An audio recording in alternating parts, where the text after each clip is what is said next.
All right, so hey, how you guys doing? I hope you guys are doing good. This is a kind of continuation of my last video about how to make a motor.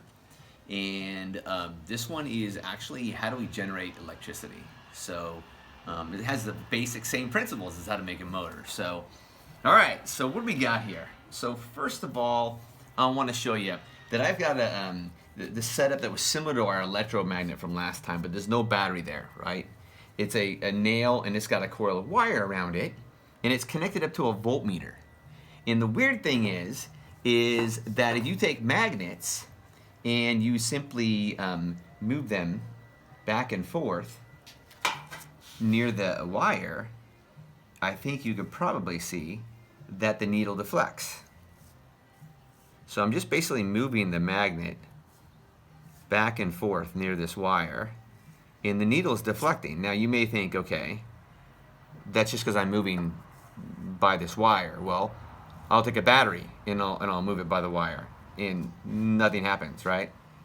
I'll take a rock and I'll move it by the wire, and can you see the deflection of the needle? And nothing happens. I could even wiggle this around, and nothing's happening there. Right? I'll take another rock and I'll move it by the wire, and nothing happens. But I take a magnet and I move it by the wire, and it deflects. So what the heck is going on here? So the thing about it, and I don't have to touch it. I'm not even touching it, right? So the thing about this, if we can zoom into a couple of these pictures down here.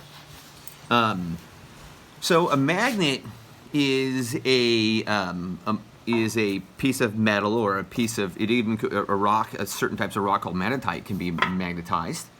So a magnet is set up of, if we look right here, of atoms that have polar nature to them, where they have more positives on one side and more negatives on the other side.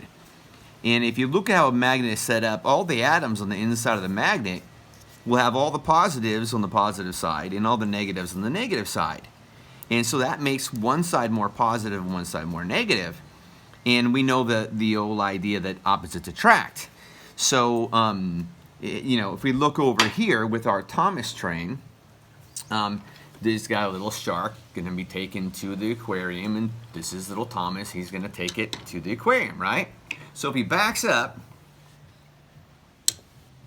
the magnetic attraction there, right, those are opposites, and it allows them to push or pull, and it stays together. However, if I take it and I reverse it so the magnets are reversed, now it's going to repel, and it will push it down the track without actually ever touching it, right? We've all probably experienced that with magnets before, right?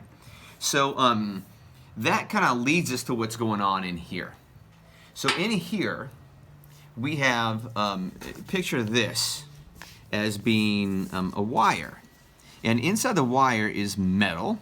And metals have a lot of electrons that are free electrons. So here I've drawn a bunch of electrons that are in the wire itself.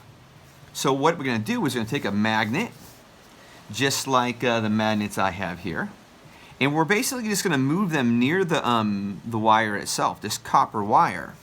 And when it does that, it's going to make waves of these electrons, because the positives will interact with the negatives. It'll make waves go through, a wave and a wave, just like a wave in a pool. It'll make waves go through, but the waves of electrons. And that's really what we have, is what's called current or electricity. So this idea is called induction.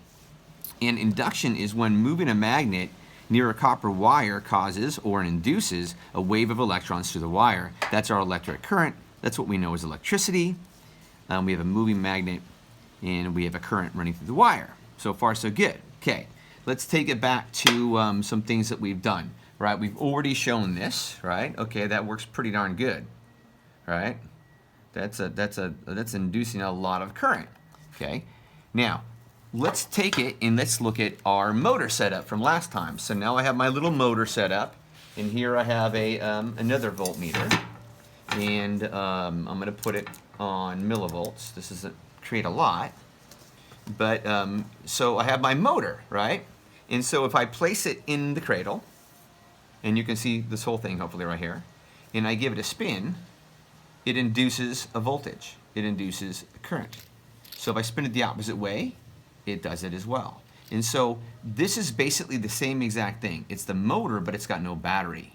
So before, we were taking a battery and we were using the electricity of the battery to induce motion, to make motion. So I'm not sure if this will just go.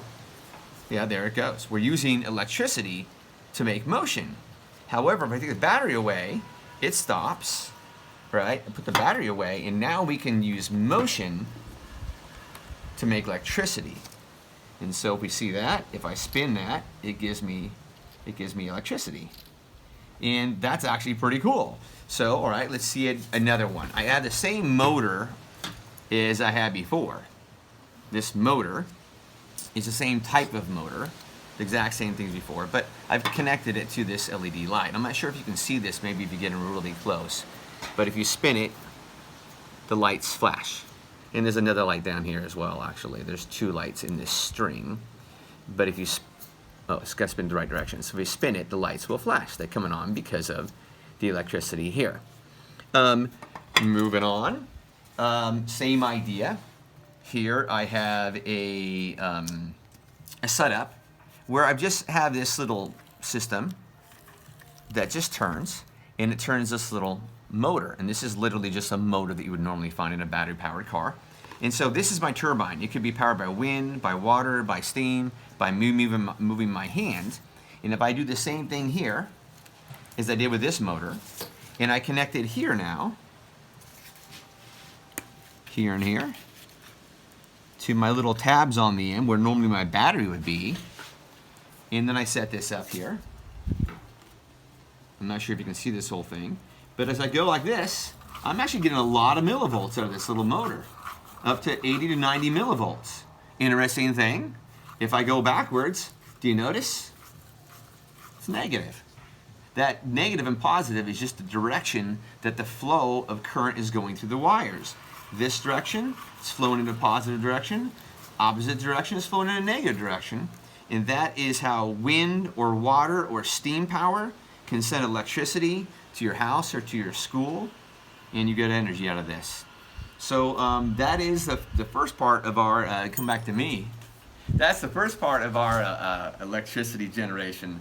I got a couple of things I can show you a little bit later on I can add to this. But hopefully that makes sense, and I think I've covered all the bases, and hope you got a good idea of how electricity is generated now. So I will see you soon.